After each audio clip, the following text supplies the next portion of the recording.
Hello students, नमस्कार। मैं मल्डोदिया अभिव्यक्ति के माध्यम से आपसे मुखातिब हो रहा हूं। नीट यूजी 2024 की तैयारी करते हुए आपने एनसीईआरटी को कई जगह से हाईलाइट किया है, कई सारे सेंटेंसेज को बहुत बारीकी से पढ़ा है, कीन ऑब्जर्वेशन के साथ आप एनसीईआरटी से गो थ्रू हो रहे हैं। लेकिन कुछ छोटी बड़ी चीजें हैं, कुछ ऐसे परिवर्तन हैं, कुछ ऐसे चेंजेस हैं जो कहीं आपकी नजर से बच नहीं जाए। इसलिए मैं आपके साथ आज ये साझा कर रहा हूं वीडियो, और इस वीडियो में आपको मैं बताऊंगा कि बायोलॉजी के 4 चैप्टर में कुछ बड़े चेंजेस हैं। नीट यूजी 2024 के पेपर पे क्या इन चेंजेस का कोई असर पड़ेगा, आपको क्या करना चाहिए। और इसके अलावा कुछ बच्चों की दुविधा ये है, कुछ बच्चों के सामने ये दिक्कत है, वो कह रहे हैं सर एनटीए ने जेई का जो पेपर करवाया उसमें डिलीटेड पोर्शन से भी कुछ क्वेश्चंस आ गए। तो सबसे लास्ट में हम बात करेंगे कि डिलीटेड पोर्शंस का या डिलीटेड चैप्टर्स के साथ आप क्या करें, आप अपनी तैयारी को कैसे अंतिम रूप दें। बच्चों, रिस्क बिल्कुल नहीं ली जानी चाहिए, क्योंकि आपको अच्छे से पता है कि बायोलॉजी में 4 से 5 क्वेश्चन का मतलब गेम ओवर। लेकिन तुम योद्धा हो, तुम लड़े हो, तुम मेहनत करके जा रहे हो, तुम्हें कोई नहीं रोक पाएगा। आइए बात करते हैं। Change in NCERT will affect NEET 2024 paper. क्या नीट 2024 के पेपर को यह अफेक्ट करेगा? तो देखो, 4 टॉपिक हैं बायोलॉजी के मेजर चेंजेस मैं आपको बता रहा हूं। Application of biotechnology. अब अगर आप देखेंगे तो सिलेबस जो एनटीए ने अपडेट किया था उसमें इसमें किसी प्रकार का कोई नया टॉपिक मेंशन नहीं किया गया, लेकिन फिर भी यहां कुछ चीजें ऐड की गई हैं। रेस्पायरेशन इन प्लांट्स, इसमें किसी प्रकार का कोई चेंज नए सिलेबस में भी नहीं था, लेकिन नई एनसीईआरटी में एक छोटा बदलाव है जो पहले भी कर दिया गया था।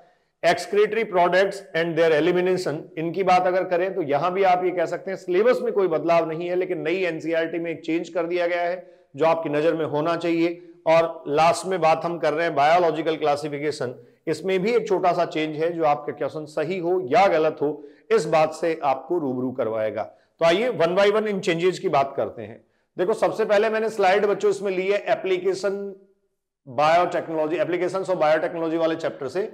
और ये एनसीईआरटी में एक स्क्रीनशॉट लेके, मतलब एनसीईआरटी के किसी एक पेज को मैंने आपको यहां दिखाया है। आपको मैं बता दूं, ये एप्लीकेशन ऑफ बायोटेक्नोलॉजी के चैप्टर में पुरानी एनसीईआरटी में नहीं है।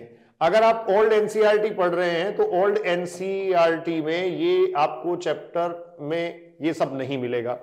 ये क्या क्या है? पीटीसी है, प्लांट टिश्यू कल्चर, जिससे क्वेश्चन आने की पॉसिबिलिटी है।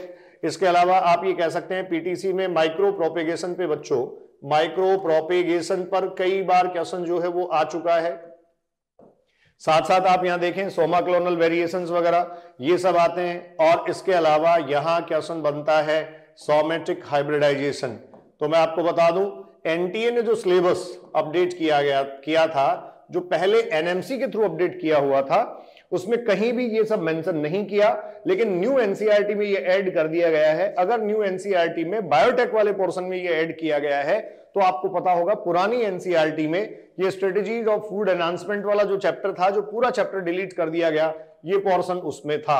आपको मैं सलाह देता हूं, मेरी आपको सजेशन है कि आपको ओल्ड एनसीईआरटी के स्ट्रेटेजीज फूड एनहांसमेंट का जो चैप्टर है वहां से PTC, plant tissue culture, micro propagation, somatic hybridisation, ये टॉपिक्स आवश्यक रूप से पढ़ लेने चाहिए। इसमें से क्वेश्चंस आते रहे हैं और क्वेश्चन आएंगे भी, मुझे ऐसा लगता है। इसके बाद अगला मैं आपके साथ डिस्कस कर रहा हूं जो सेकंड चेंज है। द सेकंड चेंज, ये माइन्यूट चेंज है बच्चों, जो आपके नोटिस में, आपकी नजर में पहले भी आया है, लेकिन इस पे थोड़ा सा डिस्कस करने की जरूरत है। बच्चों को बड़ा कंफ्यूजन रहता है। रेस्पिरेशन इन प्लांट्स के चैप्टर में आपको दिया गया है। देखिए, यहां ये जो डायग्राम आप देख रहे हैं, इस डायग्राम में आप देख रहे हैं कि 2H+ आयंस जब यहां से पास किए जाते हैं, 2H+ आयंस जब FOF1 पार्टिकल के थ्रू डिफ्यूज होते हैं, तो यहां 2H+ आयंस के डिफ्यूज होने से 1 ATP बनता है, जबकि थ्योरी में उसने चेंज करके for each ATP produce 4H+ ions passes और pass through the FOF1 particle. तो FOF1 पार्टिकल से 4H+ आयन पास होते हैं। आपका सवाल सीधा ये हो सकता है कि सर एग्जाम में आ जाए तो क्या करें? डेफिनेटली आपको 4H+ के हिसाब से ही जाना चाहिए। हमने जहां भी पढ़ा है क्लासेज में 4H+ के हिसाब से प्रॉपर एक्सप्लेनेशन आपको बताई है। किसी भी तरीके का कोई डाउट हो तो डाउट क्लियर करके जाए, ठीक है? तो ये रेस्पिरेशन इन प्लांट्स वाले चैप्टर में दूसरा बड़ा चेंज जो था वो मैंने आपको बता दिया है। इसके बाद में थर्ड टॉपिक पे आते हैं। देखिए, ये जूलॉजी का पोर्शन आपका है एक्सक्रीटरी प्रोडक्ट एंड एलिमिनेशन।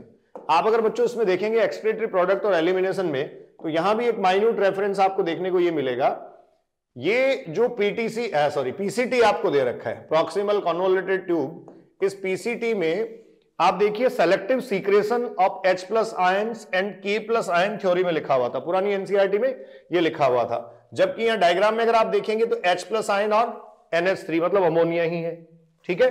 तो यहां आप ध्यान रखें, अब नई एनसीईआरटी में जो है वो K प्लस या पोटेशियम आयंस जो है इसको रिमूव कर दिया गया है, रिमूव्ड। इसका मतलब एक तरीके से क्लियरिटी हमारे पास आ गई है कि थ्योरी जो एनसीईआरटी की थ्योरी है, इस एनसीईआरटी की थ्योरी में और डायग्राम में दोनों में किसी तरीके का कोई वेरिएशन नहीं है, ये दोनों में एक ही बात लिखी है।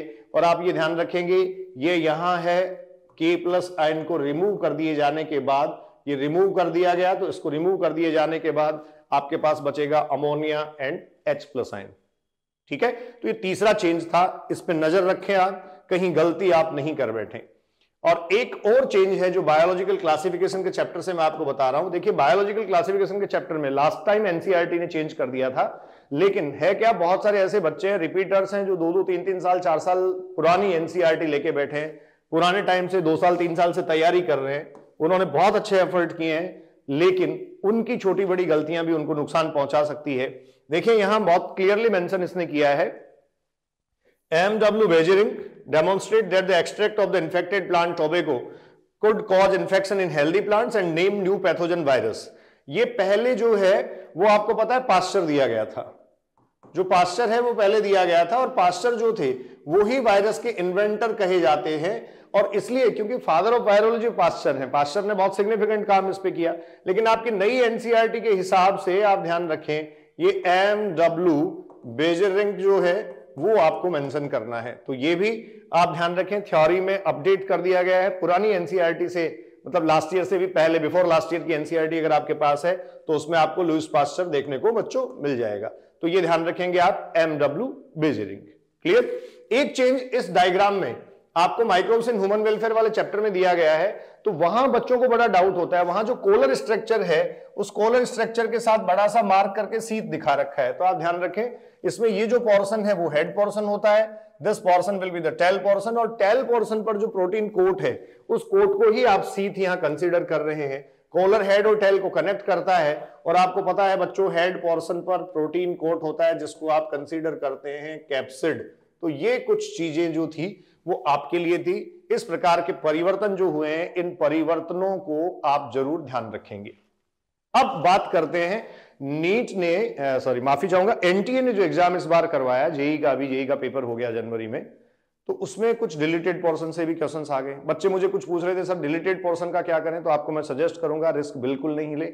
डिलीटेड पोर्शन को थॉरली उस तरीके से पढ़ना और उस पर उतनी एनर्जी लगाना तो समझदारी नहीं है, लेकिन आपको उसका PYQ, previous years exam questions पढ़ने ही चाहिए। और मुझे लगता है, हाँ जी स्टूडेंट्स, तो इसके लिए भी आप क्या करें, previous years exam question solve करें। नीट 2013 में सबसे पहले नीट का एग्जाम हुआ, वहां से लेकर 2023 की पीवाईक्यू आप उन चैप्टर्स के भी सॉल्व करके जाएं जो यहां से हटा दिए गए हैं। जैसे मैं आपको सजेस्ट करूंगा 11th की एनसीईआरटी में ट्रांसपोर्ट इन प्लांट्स, 11th की एनसीईआरटी में ट्रांसपोर्ट वाला चैप्टर आप जरूर पढ़ के जाएं। इसके अलावा 11th की एनसीईआरटी में मिनरल्स का, जो मिनरल न्यूट्रिशन का चैप्टर है, उसके पीवाईक्यू भी आप पढ़ें, क्योंकि सब्जेक्ट की बहुत सारी चीजें कनेक्ट करती हैं। इसके अलावा अगर आप देखें तो वहां से एब्जॉर्प्शन और डाइजेशन वाला जो चैप्टर आपका उसका जियोलॉजी का है वो पढ़ें। 12th की एनसीईआरटी में आपको पता है रिप्रोडक्शन इन ऑर्गेनिज्म, जो फर्स्ट चैप्टर था रिप्रोडक्शन वाला, वो भी आप पढ़ें। हालांकि अब बहुत सारी चीजें जो फ्लोरिंग प्लांट का रिप्रोडक्शन और ह्यूमन का रिप्रोडक्शन पढ़ते हैं उसमें कवर कर लेते हैं।